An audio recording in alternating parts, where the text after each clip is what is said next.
Mr. Stevenson, Here. Ms. Vera, Here. Mr. Rock. Here. Thank you. Notice of meeting.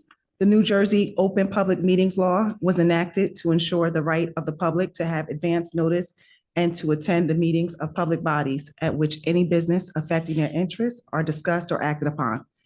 In accordance with the provisions of the act, a written notice was sent from the Office of the Secretary of the Board on January 7th, 2026. That said notice was sent by regular mail to the West Orange Township Clerk and the editors of the West Orange Chronicle and by email to the Star Ledger. That said notice was posted in the lobby of the Administration Building of the Board of Education and posted on the district website. Please be advised that this meeting is being recorded and may be broadcasted on local TV and the district's website at a future date. Please stand for the Pledge of Allegiance. Allegiance to the flag of the United States of America, and to the republic for which it stands, one nation, under God, indivisible, with liberty and justice for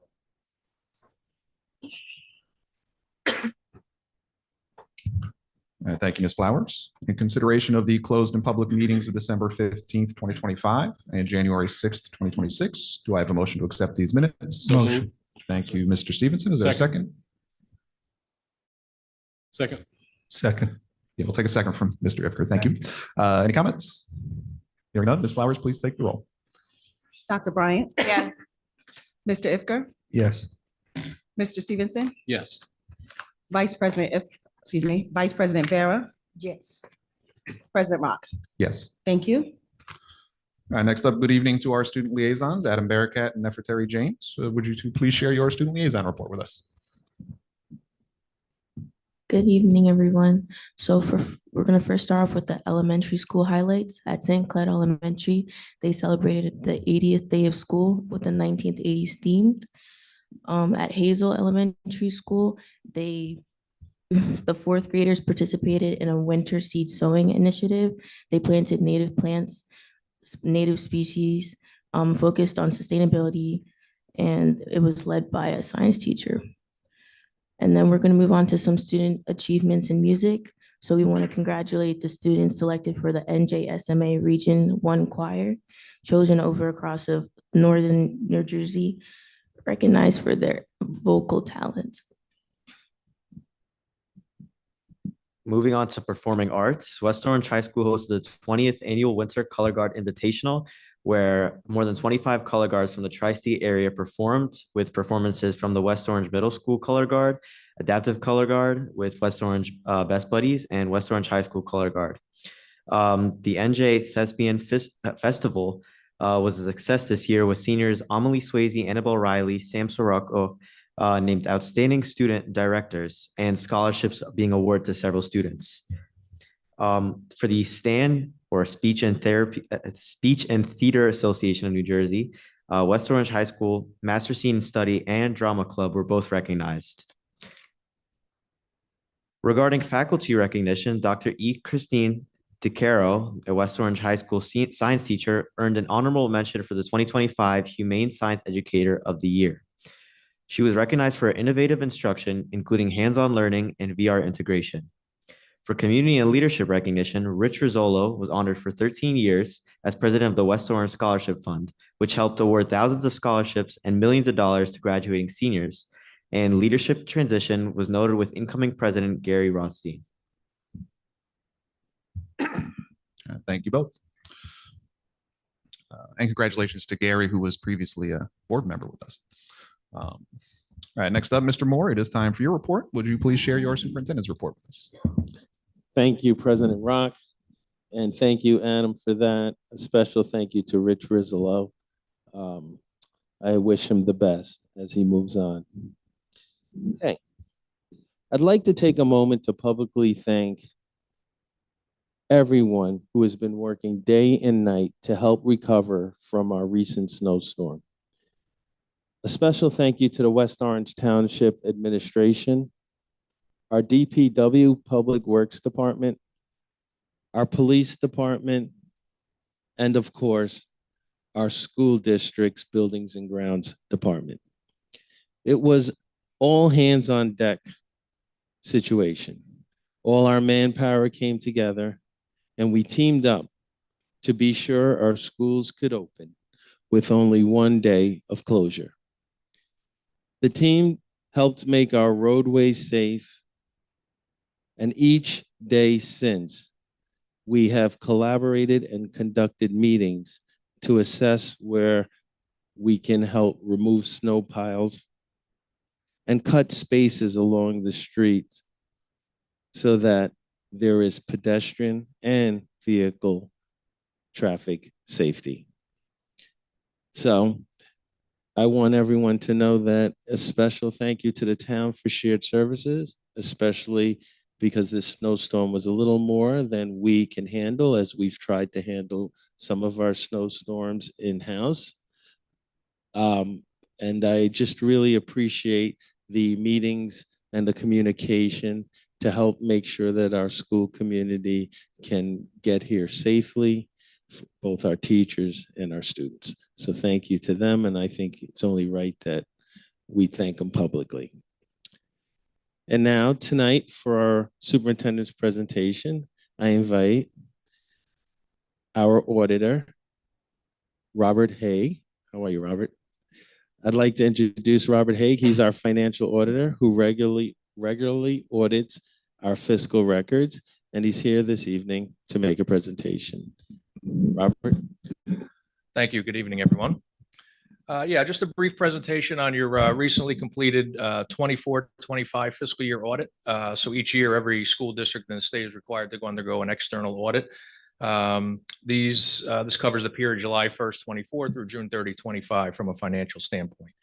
You get two reports that we provide, we issue to the state, and then you receive a copy. There's a bigger report called the Annual Comprehensive Financial Report. That includes all of your financial statements, your note disclosures, our audit opinions. Then there's a second smaller report, which is your auditor's management report that discusses the results of the audit with any findings and recommendations with corrective action needed. Just to touch on the reports, in the big report, you get three opinions from us, audit opinions. One is on your financial statements and whether they're prepared in accordance with generally accepted accounting principles. There's a second opinion, what we call the government auditing standards opinion. That's required of any governmental entity, more of an internal control over your financial reporting. So not so much on the numbers themselves, but really on your procedures on how you come up with the numbers that are in your report. And then there's also a third opinion, which is we call your single audit report. That's required for any state and federal grants you receive throughout the year. Each year in your audit, specific grants are selected for testing to make sure you're compliant with those grant requirements. In all three of those opinions, you receive what we call an unmodified opinion. It's basically the highest level of assurance we can give as auditors. You basically start out at that unmodified level. If anything in any of those three opinions would require us to lower that level of assurance, we would do that. Fortunately, we didn't have to do that here, so you received that what we call a clean opinion or unmodified opinion. Just touch on the financials a little bit. Very similar year in 24-25 than you had in the previous year. Probably the biggest change, you did draw down some of your capital reserve funds during 24-25 to complete capital projects. So you did have an accumulation in that fund, about $3.5 million decrease during 24-25. So I think some money was withdrawn to the tune of about $5 million in your budget. But then at year end, you were able to replenish that through unexpended funds or additional revenues, about 1.5 million. So in net, it was down about 3.5 million. Not a negative, just, you use some of that reserve to complete some capital projects. Budgetary, you ended the year very similar to where you were last year, with a total surplus of $7.8 million. And really what the state does is they limit the amount you can keep in what they call surplus, unassigned surplus. That equates to around 2% of your budget. So you ended the year with around 4% of your budget, which is that 7.8 million. So what happens is the state in your next budget cycle in 26-27, that amount that's over and above the state maximum will go back into that budget as a revenue for tax relief to assist in the 26-27 budget. And that left you with the balance, which is the state maximum of about 3.9 million in your unassigned surplus. Very similar to where you were last year, going into the 25-26 year or in your 25-26 year current budget, you're using around $3.7 million for tax relief and budget for this budget. So what that means is moving in as you start preparing your 26-27 budget, you'll have the same amount of fund balance available to utilize in the budget. So as obviously cost increases and new revenues for this year, you're basically on an even keel from where you were in the previous year, moving into the 26-27 year. The other note financially during 24-25, the American Rescue Plan money, that program expired during 24-25, so all those funds have been expended. They were separate and aside from your budget, so they were in a separate fund to complete projects and to utilize for expenditure specific outside of your budget. So just wanted you to know that those programs are over as of the end of 24-25.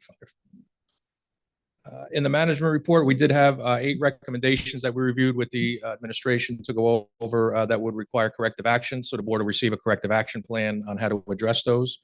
On a positive front, there was only 1 repeat from the previous year. So that means I think we had 9 comments in the previous year. So that means all but 1 were corrected for this year. So that's progress. Obviously, we're always going to find something in our audit. We do as Tanya can attest to, we do a pretty significant audit. So we're always going to find some things. But to have, almost all of the ones from the previous year corrected, that's one of the more important things to look for. Of the 8, we have 3 levels of findings we give. 1 is the general comment finding, 1 is a significant deficiency, and the 3rd level is a material weakness. Of the 8, we had 2 that we did deem significant, really cropped up this year, more of a, maybe it was the turnover in staff, but it was really associated with just some accounting, month-to-month accounting issues to stay on top of reconciling, your bank accounts with your internal financial system. So they were reconciled by the end of the year. So, it wasn't like the numbers weren't provided at the end of the year, but it's really just, keeping on top of that on a month-to-month basis. So that was one of the significant issues. And the rest of them were really just general comments that I think with the corrective action that, could be put forth should be corrected for the subsequent year. So all in all, positive audit on modified opinions, that's what, that's the key when you receive the audit opinions from us. From a surplus standpoint, very similar to where you were in the previous year. So no negative impact at that snapshot date of June 30, 25, moving into the next year. And I think the comments with the corrective action should be correctable for the future. So I have to take any comments or questions on our reports. Any questions from the board? Hi, thank you. Yeah, sure. Do you audit any of the surrounding school districts? Me personally, I don't. Our firm, we do upwards of 90 school districts now, so we do. In New Jersey, I mean. Yes, all New Jersey. So Yes, I asked the question because I wanted to know how we compare in terms of how we prepare a budget, how the board is functioning in a professional way. Is there areas of improvement, or is there a lot we could learn from others, or are we about where we need to be, or give it to me straight? Yeah, no, I think for a district your size, you're right where you need to be. I mean, financially, you're in good shape. You're finishing the year above where that state maximum surplus is. So from a financial standpoint, you're using excess revenues and budgetary savings moving into the next year. So that's positive. And for the number of findings you have in the audit for a district your size, it's really not uncommon to have a handful of recommendations for corrective action in your audit. What you really want to make sure of is you don't have any of those what we call material weaknesses, which really mean there's a really breakdown in the internal controls and a less reliance on the financials that are provided to you. But by not having any of those material weaknesses, I mean you're pretty much moving along as expected. Thank you. Anything else from the board? Thank you very much. Thank you. Have a good night.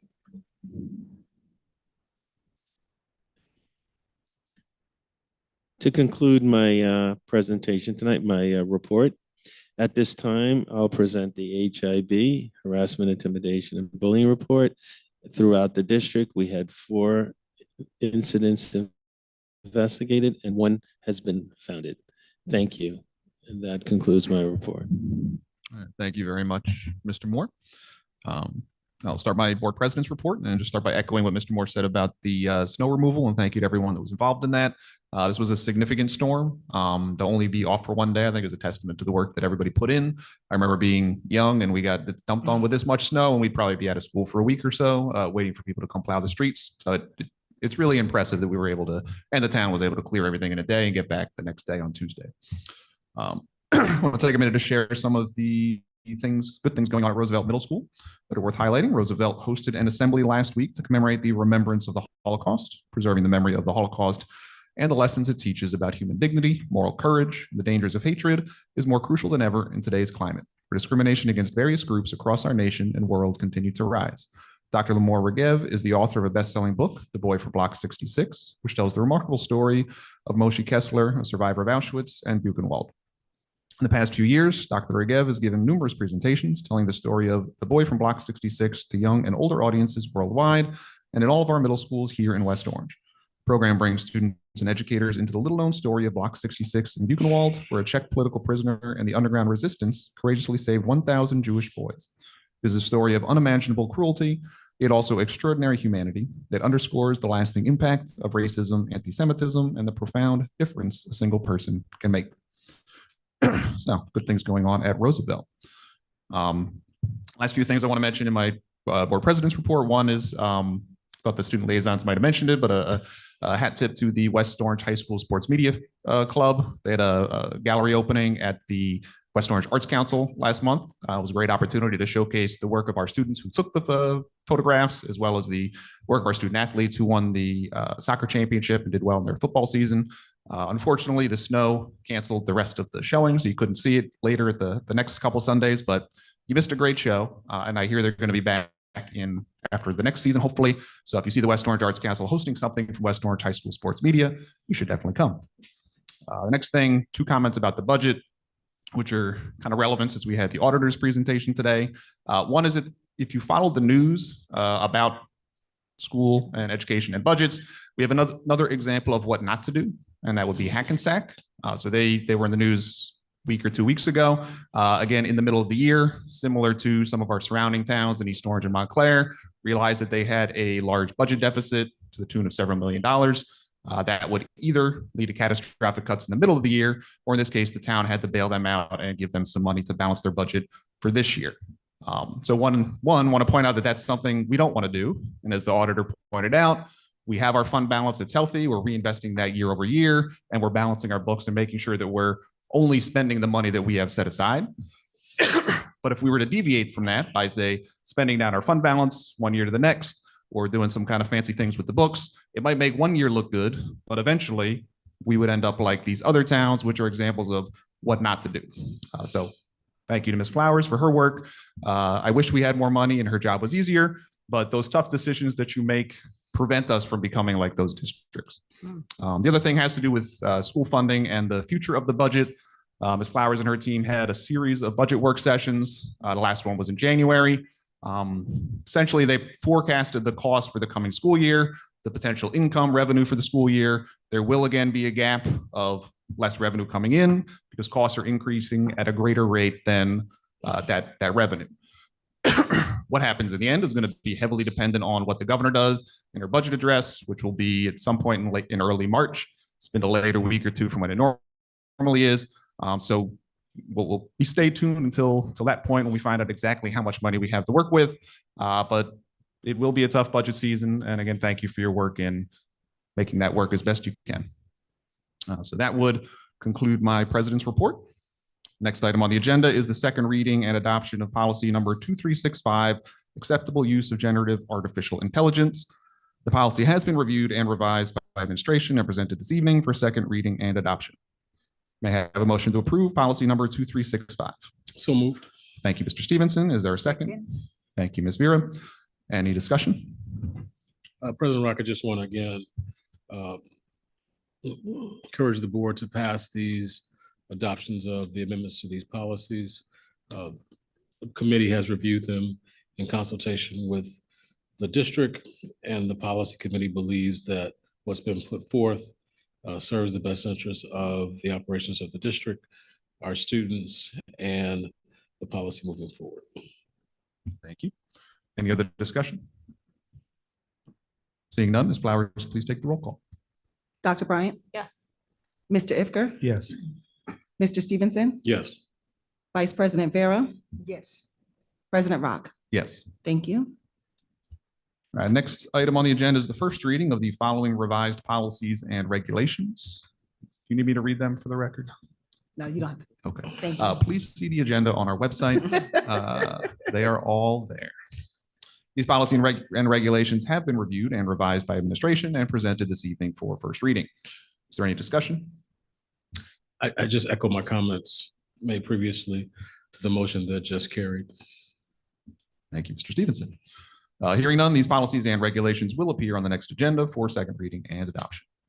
Do we have any other comments or committee reports from the board? Ripper? Yeah. Yeah. So I just wanted to mention that I don't remember when it was. I think it was last month. I had the pleasure of meeting with Dr. Derek Ressa, who's our new Executive Director of Special Services for the West Orange School District. He has some big shoes to fill, and I just want to commend Mr. Moore for finding Dr. Ressa, because this is an impressive gentleman, and I'm very excited and pleased that he's going to be leading our special services. He has a lot of energy and enthusiasm and experience, and West Orange can be proud of the services we provide to children who need them. And I think we're going to do even better under his leadership. So thank you. Anything else from the board? All right. President Rock, I just Yes. want to very quickly commend again Superintendent Moore for his leadership, and Ms. Flowers and her team for taking the time to explain the budget process, to have those community meetings, and to be out front with the community and those members of the community who were interested to know how things happen behind the scenes. And so just want to again commend that level of engagement in the community. I think it's very important given what probably no longer is uncertainty around the budgetary situation, just not for West Orange, but around the state. So I appreciate Ms. Flowers and Superintendent Moore and the entire team coming together to really inform and engage our community about what lies ahead from a budget standpoint as we move into budget season. Thank you, Mr. Stevenson. Next, we will have questions from the public on agenda items only. Any community member who would like to make comments or ask questions, please come to the podium at this time. Please state your name and address for the record, then begin your comments. Please limit your comments to 3 minutes. Do we have any members of the public here in the audience tonight who wish to make a public comments? Adam Kramer, 43 Conforti, apartment 77.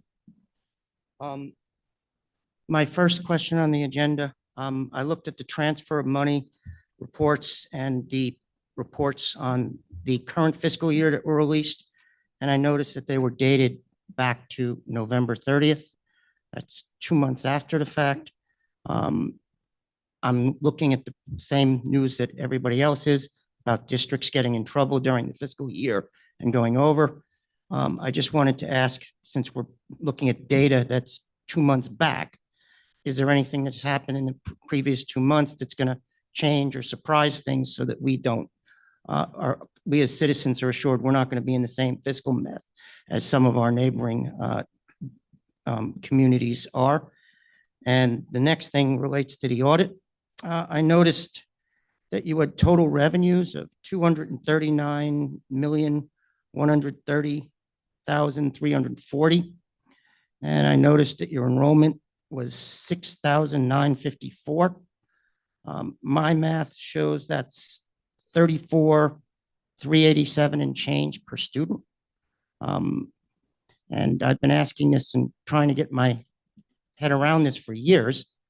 It's such a disparately high figure relative to state, national, and even county norms.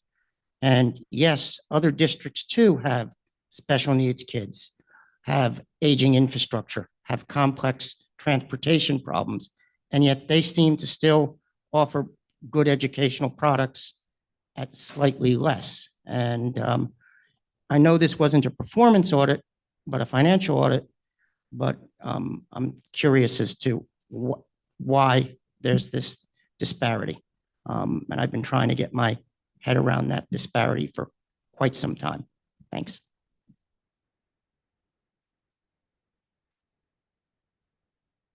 Hello, good evening. Emily Pease, 8 Harbor Terrace. So our group, as you probably are familiar with now, West Orange Parents for Education, has been diligently following and participating in the district's recent budget workshops, including also following the local legislation around the state funding issues and trying to wrap our heads around this dire financial situation that is facing our district and many others in the long run.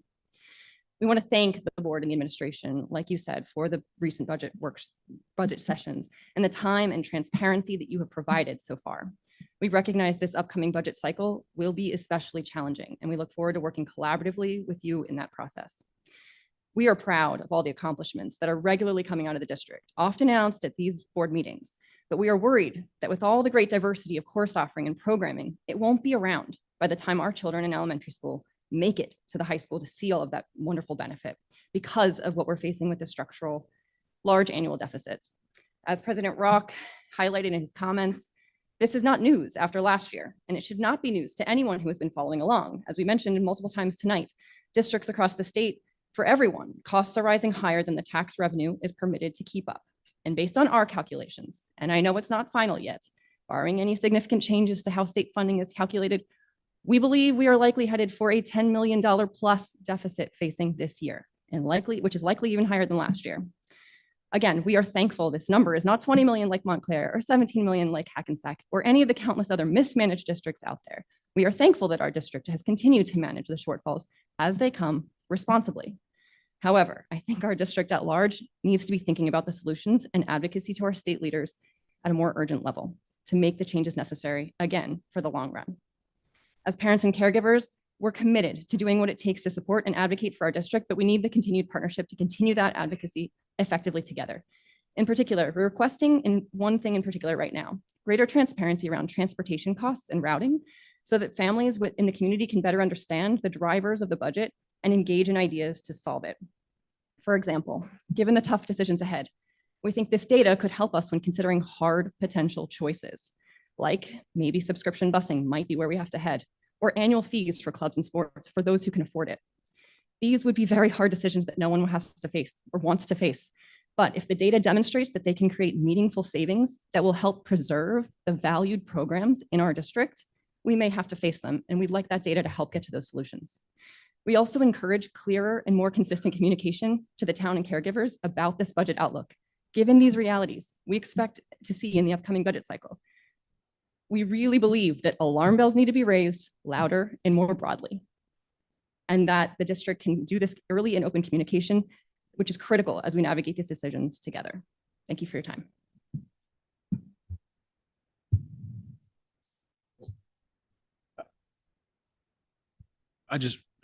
President Rock, I just want to say for the benefit of the board and for the community at large, given the workshops, I just want to draw a point of clarification that a budget deficit, I don't think the community should conflate these things. A budget deficit is not synonymous with mismanagement. A budget deficit comes about through various means. Structural deficits is what we encounter every year. Some districts arrive at shortfalls as a result of challenges within management capacity to oversee the allocations of budget. But I rise only to say that they are not synonymous with budget deficits and mismanagement. And when we talk about budgets for schools, and President Rock said this earlier, we anticipated being a tough year. And I think tough is a good word, right? It's going to be a very bad budget year, and bad may not even be a word that really articulates what it's going to be. And so I think when the community talks about this, and I say this as a parent of 2 children enrolled in the district, when we talk about meaningful cuts, you have to really look at what are meaningful cuts.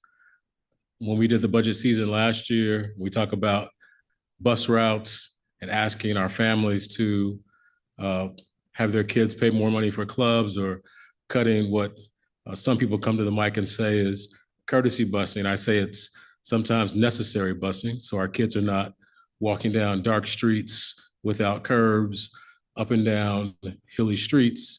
It's not a courtesy, it's really required, so our children can have a academic experience beyond just the rudimentary, what happens in the classroom, right? So I think that's really important.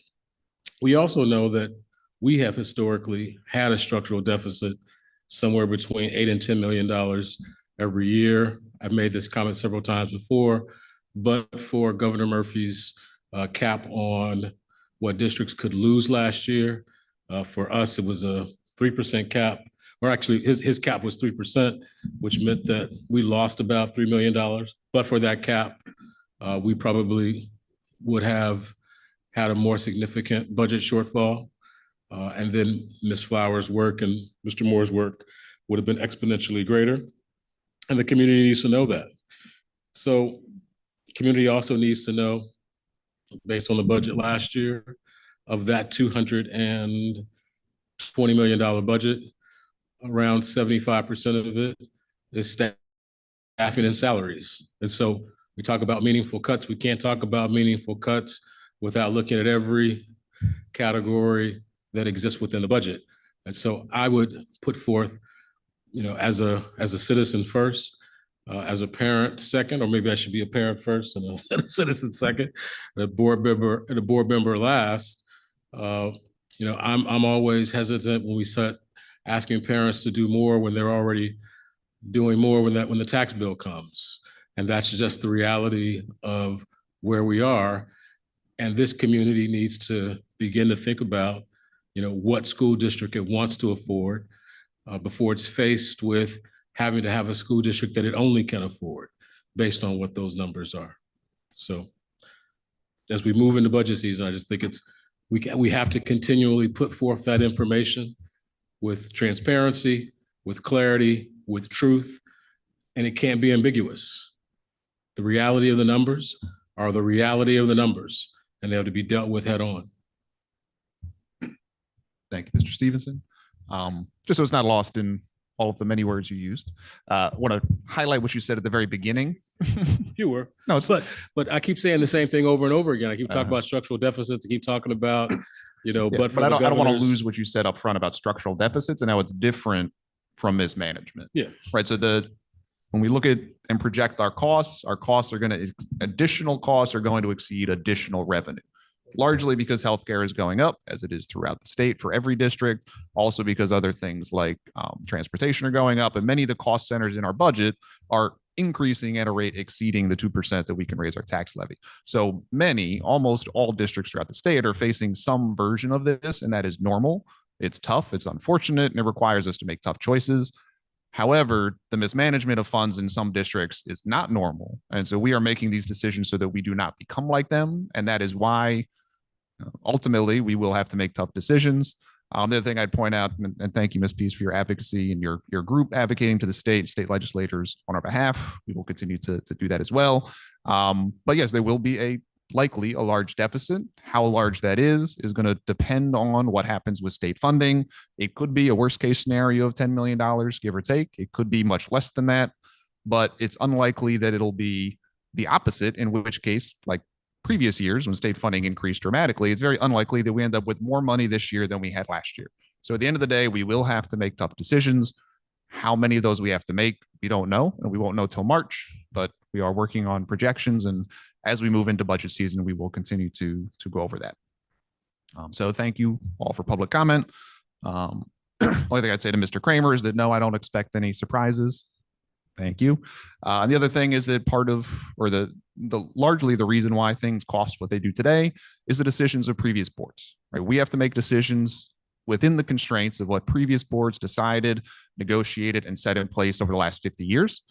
We cannot wipe the slate clean and start from scratch. All we can do is work with what we had last year and what they had the year before, and so on and so forth. And so if you really want to understand why education costs what it does in West Orange, it is a long story that none of us have really determined. We're only here inheriting the past and then managing it as best we can. So with that, we will move on to our resolutions. May I have a motion to approve the personnel items A1 through A5? So moved. Thank you, Mr. Stevenson. Is there a second? Second. Thank you, Dr. Bryant. I want to congratulate the following retirees. Maria David, a teacher at Liberty Middle School for her 27 years of service. Chris Evans, a teacher at West Orange High School for his 30 years of service. Eileen McQuillan, a teacher at Redwood Elementary for her 23 years of service. Stephanie Ross, a reading specialist at Kelly and Redwood Elementary Schools for her 24 years of service. and Robin Zanani, a teacher at Redwood Elementary, for her 24 years of service. Thank you all for your service to the West Orange students and our school community. Best wishes to you on behalf of the Board of Education, and welcome to the club where every day is Saturday. Is there any discussion on personnel? Any discussion? Thank you. All right, Ms. Flowers, please take the roll. Dr. Bryant? Yes. Mr. Ifker? Yes. Mr. Stevenson? Yes. Vice President Vera? Yes. President Rock? Yes. Thank you. All right, may I have a motion to approve the curriculum and instruction items B1 through B4? Motion. Thank you, Dr. Bryant. Is there a second? Second. Thank you, Ms. Vera. Any discussion?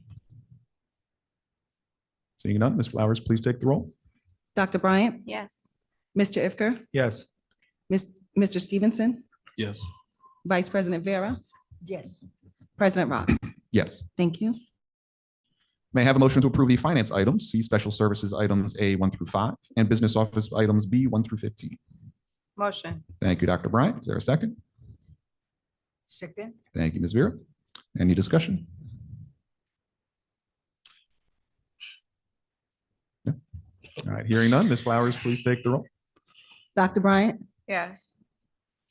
Mr. Ifker? Yes. Mr. Stevenson? Yes. Vice President Vera? Yes. President Rock? Yes. Thank you. May I have a motion to approve reports, items D1 through 3? So moved. Thank you, Mr. Stevenson. Is there a second? Second. Thank you, Mr. Ifker. Any discussion? Seeing none, Ms. Flowers, please take the roll. Dr. Bryant? Yes. Mr. Ifker? Yes. Mr. Stevenson? Yes. Vice President Vera? Yes. President Rock? Yes. Thank you. And finally, may I have a motion to approve miscellaneous item E1? So moved. Thank you, Mr. Stevenson. Is there a second? Second. Thank you, Mr. Ifker. Any discussion? Seeing none, Ms. Flowers, would you please take the roll? Dr. Bryant? Yes. Mr. Ifker? Yes. Mr. Stevenson? Yes. Vice President Vera? Yes. President Rock? Yes. Thank you. All right. Thank you very much to all of my board colleagues. Next up, we have petitions and hearings of citizens for any agenda or non-agenda item that you wish to discuss. You'll have 3 minutes to speak. Please approach the podium at this time and state your name and address for the record.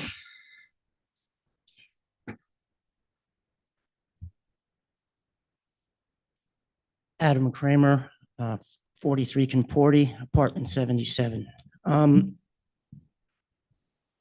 going to say some things that might be controversial, and I don't want this to be considered anti-teacher or anti-education in so much as it's just a statement of where the math and the economics are.